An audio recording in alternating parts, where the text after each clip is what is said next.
Petit rappel les geeks, n'hésitez pas à me suivre sur la chaîne Twitch que vous avez dans la description. Je live chaque semaine, en général le mercredi et le jeudi soir, soit l'un soit l'autre, et à partir de 20h30.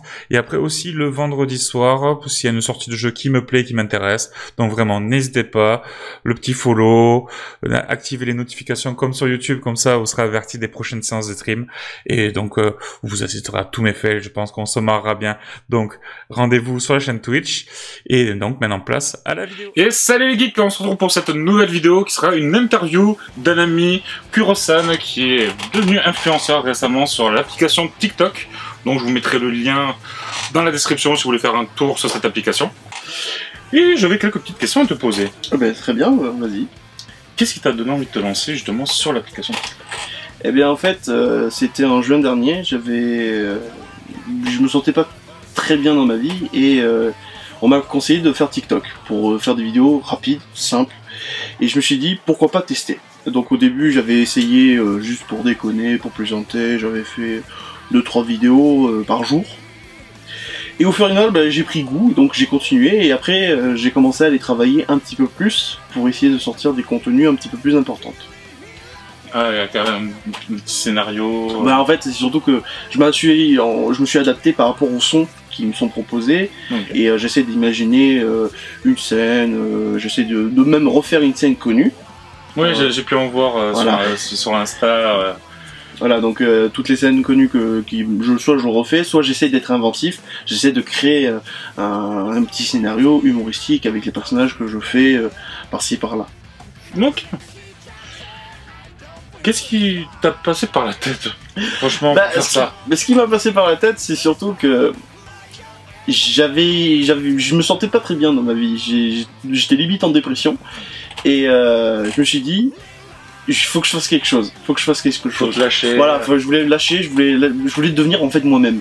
Et en fait, grâce à cette application, j'ai appris à accepter la personne que je suis, à accepter le geek qui est en moi, et je peux te garantir que ça fait du bien. Bah, j'imagine, ouais. Ouais. Est-ce que tu te rends compte de la notoriété que t'as? Parce que je suis allé faire un tour sur ta page TikTok et j'ai vu le chiffre, j'ai fait... Ok. Ouais, ben imagine la réaction que j'ai eu moi quand j'ai eu en fait les premiers 1000 abonnés, qui sont très compliqués à avoir dès le début. Je crois que je les ai eu vers août 2019. Quand j'ai eu le premier 1000 abonnés, j'étais là, ah oui d'accord, ok, j'ai 1000 abonnés, d'accord. Et la semaine d'après j'ai eu 2000, et après ça, voilà. Ah, donc, et en fait ça a bien fait crescendo, et je m'étais dit, bon ben pour les 10 000, je vais faire une grande vidéo de ça, donc je me suis dit, première vidéo, pour les 10 000, j'allais faire une chaîne. J'ai même pas à peine posté la première vidéo que j'ai déjà atteint les 10 000.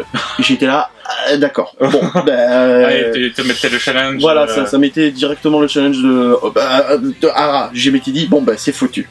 Voilà. Et au fur et à mesure, ça augmente, ça augmente, ça augmente. Et là, je suis arrivé à 50 000 et j'arrive toujours pas à comprendre pourquoi j'ai 50 000 gugus qui me suivent. Mais parce que je pense qu'ils aiment bien ma façon d'être. Ils aiment bien ma sincérité, et surtout que je prends le temps de lire tous les commentaires que je reçois. Ça, c'est vrai que tout le monde le fait pas, que ce soit sur d'autres plateformes ou pas. Détrompe-toi, il y a certaines personnes, que ce soit youtubeurs, tiktokers, qui lisent tous les commentaires, mais c'est surtout que ils arrivent à différencier ce qui est mauvais commentaire et bon commentaire. Par exemple, moi le mauvais commentaire, c'est les commentaires par exemple first. J'enlève parce que je vois pas l'intérêt. Il n'y a pas d'intérêt sur, il n'y a pas de structure. Mais après, ça dépend si la personne commence par ça et si derrière après elle te remet un autre commentaire explicatif, plus détaillé justement. Après j'ai reçu des commentaires qui étaient négatifs mais qui étaient constructifs, c'est-à-dire ça c'est bien. Voilà, parce que j'en ai eu au début. Mais après il y a eu des commentaires qui ont été odieux, je me suis fait insulter. Et j'ai même pas eu le temps de répondre que en fait ce sont les abonnés même qui m'ont défendu. Et j'étais là. Bon ben j'ai rien à faire. Bon ben voilà, mais je laisse faire parce que je me suis dit j'ai pas besoin de répondre à quelque chose qui ne m'atteint pas. Si je considère que ça ne m'atteint pas, je passe. C'est ce que j'ai appris moi aussi avec mon expérience sur YouTube. Si ça t'atteint, tu vas rentrer dedans, tu vas pas être bien et ça n'a pas d'intérêt. Voilà, mais surtout qu'après au bout d'un moment ils se lassent et ils partent. Voilà, mais c'est surtout ça. Donc, mais le plus important, c'est de faire déjà la vidéo pour ce que tu aimes. C'est surtout ça, priorité. Et surtout, écouter les commentaires positifs ou négatifs. Mais c'est surtout prendre conscience de ce que l'on te dit. C'est surtout ça le plus important. Question suivante. D'où te vient l'inspiration justement pour faire toutes ces vidéos? Ah ben l'inspiration, je crois que j'ai pas besoin de poser la question, hein. Mais concrètement, l'inspiration elle me vient surtout de tous les films que j'ai vus de ma vie, parce que je suis quand même un grand cinéphile. J'essaie d'avoir une grande collection de films connus et surtout d'auteurs, mais c'est surtout l'expérience de théâtre que j'ai eue. Donc toute l'expérience que j'ai eue, ben, je le mets en œuvre, j'essaie de le faire sortir plus rapidement, plus facilement, mais je t'avoue, des fois ça peut être compliqué, parce que l'inspiration, des fois elle est là, des fois elle est plus là, et quand elle est plus là, je peux te garantir, t'as intérêt à avoir beaucoup de vidéos en stock prévues pour pouvoir sortir tous les jours, pour pas le laisser dire « Ah, il a pas sorti de vidéo aujourd'hui ». C'est un peu comme la page blanche pour les romanciers. Bah tu vois, ouais, c'est exactement ça, c'est la page blanche. Je pense que c'est pire. Je pense que c'est pire parce que déjà, quand t'as la page blanche, tu peux te dire, bon ben, tu mets un petit mot comme ça, tu sais qu'elle est pas blanche, parce qu'au moins t'as un mot. Mais quand tu es sur une vidéo, t'es là, c'est pire. Parce que t'as quand même le concept de la page blanche, parce que quand tu écris une vidéo pour la prévoir, ben, t'es quand même sur une page blanche. Donc ouais, en plus c'est le serpent qui se mord la queue. C'est ça. C'est Snake. Snake, voilà, tout à fait. Une question qui aura rien à voir, ce sera plus sur tes passions. Est-ce que tu es plus Super Sentai ou Kamen Rider? Ben, en fait, et pourquoi surtout? Eh bien en fait, je suis plus Kamen Rider, parce que déjà en fait ils sont sortis avant. Et en fait c'est le côté insecte qui m'a perturbé au début. Mais en fait j'avais découvert les Kamen Rider vers 2013-2014. Ouais, c'est récent. Voilà, c'était assez récemment, mais j'ai découvert qu'on avait une version américaine qui était sortie, et qui était sur Fox Kids, ça s'appelait aussi Masked Rider. Oui. Et si je me souviens bien, c'était Kamen Rider Black RX, et qui avait la forme d'un insecte, il y avait tous les véhicules, tout ça. Et ça me plaisait beaucoup ce genre de personnage, parce que c'était un genre de Power Rangers solitaire, mais oui. qui avait quand même des compétences surnaturelles. Et par rapport à Super Sentai, j'aime bien le concept, mais le fait des Kamen Rider, c'est tout sur une ceinture, c'est vraiment leur pouvoir, leur pouvoir, ça part de là. Et à chaque fois, les concepts, bon, des fois ça part loin. Je me souviens de Game, c'était avec des fruits, des cadenas avec des fruits. Oui, j'ai vu ça, je dis. D'accord, alors je sais pas ce qu'ils ont fumé, mais c'était pas du jus de fruits.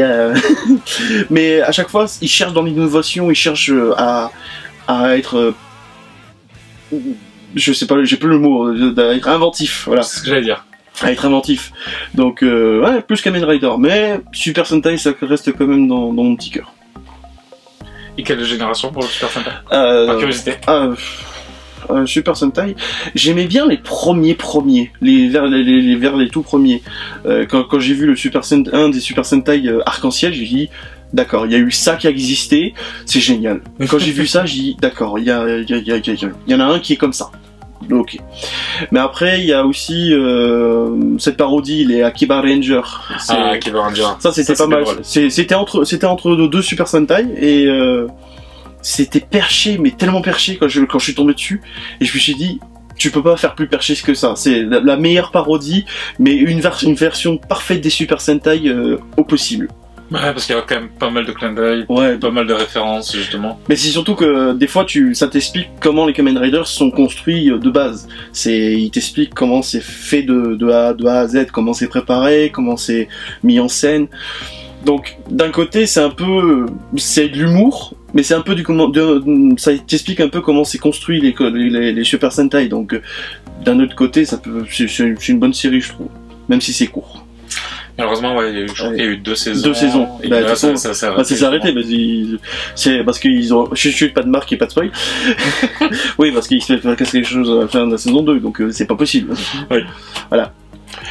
Quel est ton jeu vidéo du moment, si tu en as un? Eh ben, figure-toi que j'ai testé le dernier Star Wars Jedi Fallen Order, et que j'avais testé en démo, et je m'étais dit, ok, je veux ce jeu, je veux savoir pourquoi ce jeu m'intéresse tant. Et ben en fait, on suit quand même l'histoire d'un jeune garçon qui a survécu à la purge quand même. Oui, la purge la plus chaotique pour les Jedi quand même, donc dans toute l'histoire. Et on voit son évolution par rapport à l'environnement et surtout à la future destinée qu'il a entre ses mains. Mais il a quand même peur au début, il a peur d'assumer sa part de Jedi. Donc au fur et à mesure, on apprend qu'il est prêt à s'ouvrir, mais il est quand même un peu craintif. Donc moi je trouve que c'était un très bon jeu et je l'ai fini à 100%, je peux te garantir. Moi je l'ai pas fini, je crois que je dois être à 20-25%. Ah t'es un peu loin. J'ai dû faire quoi un live dessus pour des... Ah t'as fait un live. Mais pour en avoir fini le jeu, je peux te garantir, il mérite quand même une suite. Et franchement, s'il y a une suite, je le fais de suite. Je pense que ça dépendra des ventes. Déjà au niveau cotation il est pas mal, donc peut-être. Après en termes de jeu, j'ai donc le Star Wars, mais après je suis vraiment plus Beat Saber, donc en termes de jeu VR, c'est plus ce genre de jeu que je fais.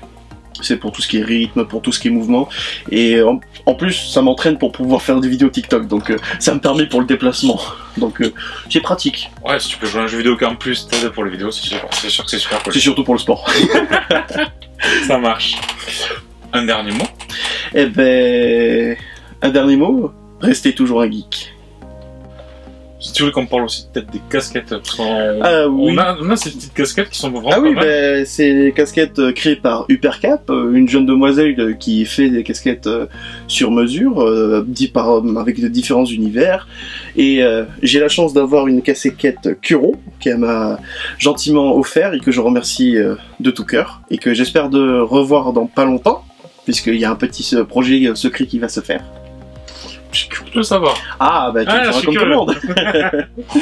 Parce que moi la mienne je lui ai commandé aussi parce que je suis fan de Pokémon et je voulais le Mewtwo quand je l'avais vu en photo, je fais il me la faut. Il me faut cette casquette Mewtwo. Bah c'est surtout qu'elle fait de très bonne qualité de casquette, donc on peut pas demander mieux. Bah je mettrai le lien justement dans la description, n'hésitez pas à y faire un tour. Si la vidéo vous a plu, bombardez la barre de pouces bleus, ça fait toujours plaisir. N'hésitez pas à partager la vidéo sur tous vos réseaux sociaux. Si vous êtes nouveau sur la chaîne, n'hésitez pas à vous abonner. Et n'hésitez pas à faire un tour justement sur le TikTok de Kuro. Voilà, ça lui fera super plaisir. Donc foncez voir sur sa page TikTok. Et Instagram aussi, faut pas oublier. Je mettrai tous les liens dans la description. À très vite.